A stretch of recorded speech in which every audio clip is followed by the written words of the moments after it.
नमस्ते स्टूडेंट्स, मैं Nitin Mahure, maths teacher from Yavatmal. Students, आज से हम क्लास 9 सीबीएसई के वीडियोस के बारे में बात करने वाले हैं और उनके वीडियोस देखने वाले हैं।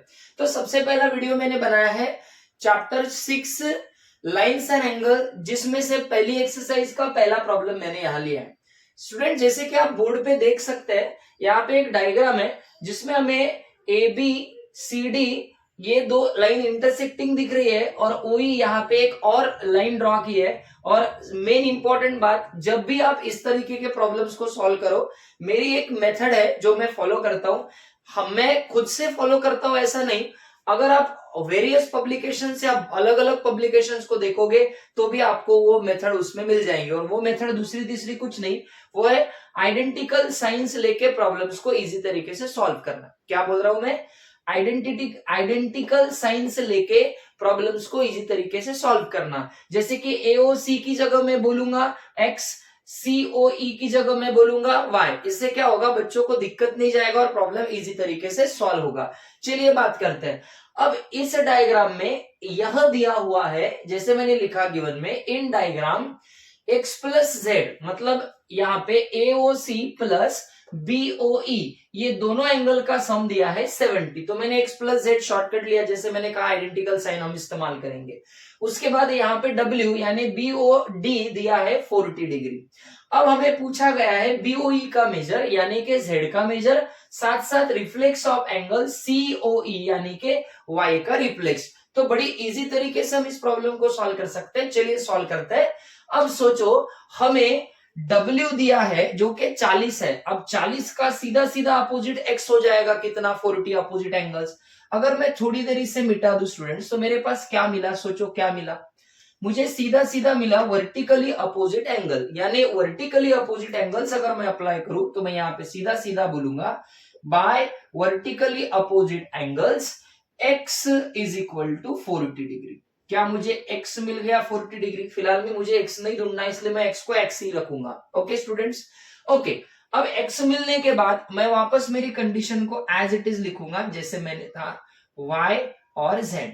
अब आपको पता है कि x प्लस जेड 70 है, तो मैं यहां पे लिख सकता हूं so that x plus Z 70 degree. तो अब मुझे x की वैल्यू पता है जो 40 है, तो मैं सीधा सीधा z की वैल्यू यहाँ पे फाइंड कर सकता हूं। 70 माइनस 40 कितना हो रहा है स्टूडेंट्स? 30 डिग्री। अब जो z की वैल्यू मिली, मैं वो z के फॉर्म में नहीं लिखूंगा, मुझे जो चाहिए मैं उसके फॉर्म में लिखूंगा। जैसे BOE, तो एंगल BOE मिल गया स्टूडेंट्स मुझे कितना? मुझे मिल गया 30 डिग्री, जो मेरा रिक्वायरमेंट था, टू फाइंड था। यहां पे लिखूंगा मैं from given.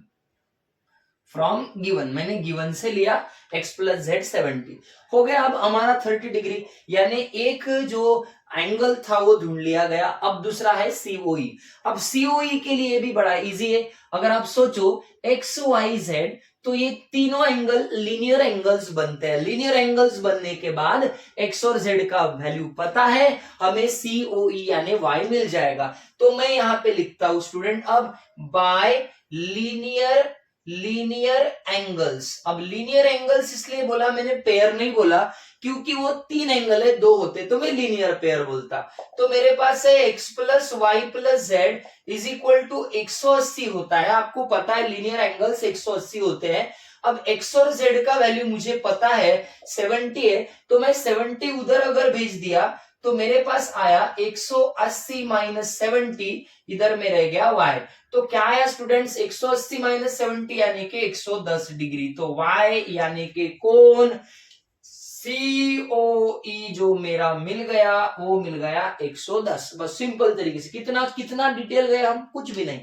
Given shortcut, to find shortcut, solution direct. Direct identical sign लो, प्रॉब्लम सॉल्व। वेरी इजी तरीके से प्रॉब्लम सॉल्व। ये देखो आप देख सकते हो। अब ये सॉल्व नहीं हुआ, हमें रिफ्लेक्स एंगल ढूंढना है। अब रिफ्लेक्स एंगल का मतलब क्या होता है? जो एंगल आपके पास है उसको 360 से माइनस कर दो, that will be reflex angle. So now अब मैं जाऊंगा reflex angle COE is equal to 360 minus 110।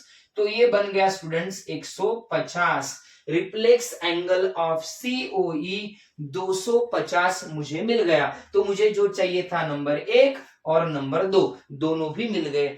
बच्चों प्रॉब्लम्स बहुत इजी है, बस आप आइडेंटिकल साइंस की मदद लीजिए और उन्हें इजीएस्ट तरीके से सॉल्व करने का प्रयत्न कीजिए, आपको आ जाएंगे। वीडियो को बार बार देखिए तो आपको समझ में आ जाएगा। चलिए थैंक यू, मिलते हैं नेक्स्ट प्रॉब्लम के साथ फिर से नेक्स्ट वीडियो में।